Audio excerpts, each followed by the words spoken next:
Bonjour chers amis, c'est Cyril de Lille. L'effondrement du catholicisme en France. Voilà le sujet dont je parle aujourd'hui. Dans la veine de la vidéo précédente dans laquelle je parlais de l'immigration, est-ce que c'est un problème ou non, et je faisais le lien entre les comportements reprochés aux immigrés et enfants d'immigrés et le refus de la France de sa propre identité spirituelle. Voilà. Et bien forcément aujourd'hui l'effondrement du catholicisme en France.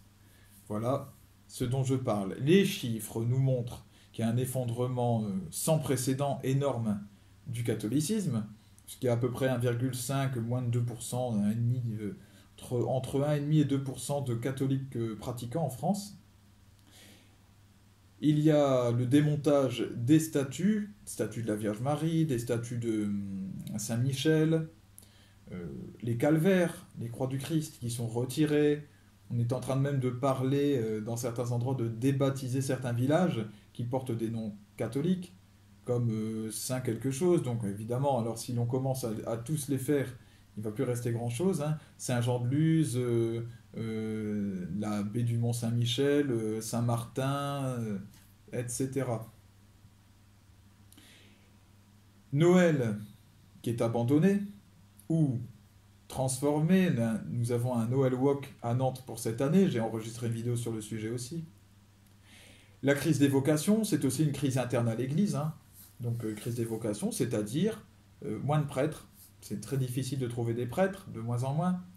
Les vocations purement chrétiennes, le mariage chrétien, et puis, je dirais, la vie chrétienne durable. Beaucoup vont se marier à l'église. Alors déjà, ça semble être une victoire aujourd'hui quand quelqu'un décide de faire baptiser son enfant ou de se marier à l'église, mais en fait, derrière, eh ben, la plupart ne respectent pas les engagements qui ont été pris. C'était juste l'histoire d'un instant, d'une fête, d'une célébration, et puis c'est tout. Alors que durant ces célébrations, on prend un engagement de continuer à vivre selon, selon les rites catholiques. Bref, on pourrait continuer très longtemps pour expliquer le point de chute dans lequel est tombée la France.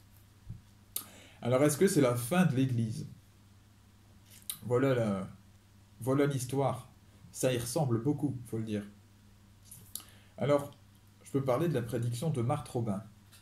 Marthe Robin, j'en ai déjà parlé dans certaines de mes vidéos, c'est une catholique, une mystique qui ne se nourrissait que de l'Eucharistie. Rien d'autre. Elle avait des visions sur l'avenir de la France, entre autres, qui font beaucoup parler. Et donc elle disait, Marthe Robin, principalement, que la France chuterait tout en bas, qu'elle toucherait à un moment un point de non-retour, et qu'elle donc s'effondrerait sur tous les plans, c'est-à-dire culturel, humain, social, politique, économique, etc.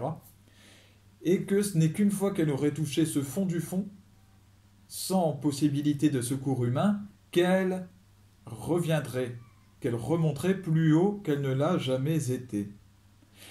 La France a donc besoin de toucher le fond avant de revenir à son origine spirituelle.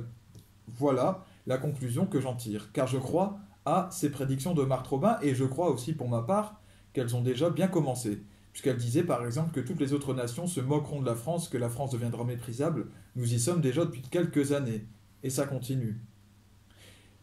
Lorsque la France aura chuté, qu'elle sera tout en bas, qu'elle n'aura plus de secours possible humain, eh bien c'est alors qu'elle se tournera vers la Vierge Marie. Voilà, mystérieusement. Alors ça peut sembler de la science-fiction pour certains ou complètement fantastique, c'est pourtant ce qui va se passer.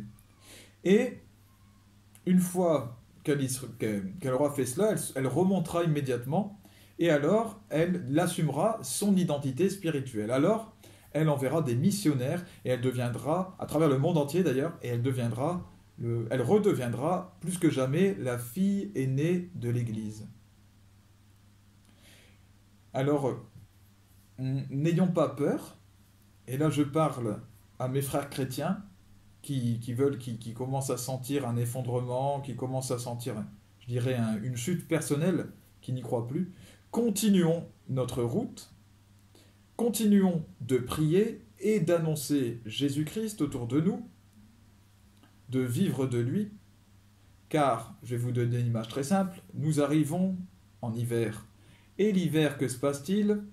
Les arbres perdent leurs feuilles, les plantes de manière générale, et on a l'impression qu'ils sont morts lorsqu'on les regarde.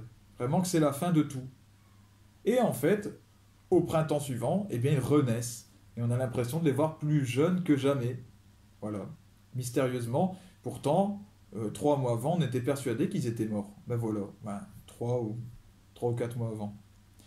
Ben voilà, c'est exactement le même phénomène qui va avoir lieu pour l'Église. Nous sommes dans l'hiver, au cœur de l'hiver, et nous allons retrouver une floraison. Gardez confiance, les amis. À bientôt et que Dieu vous bénisse.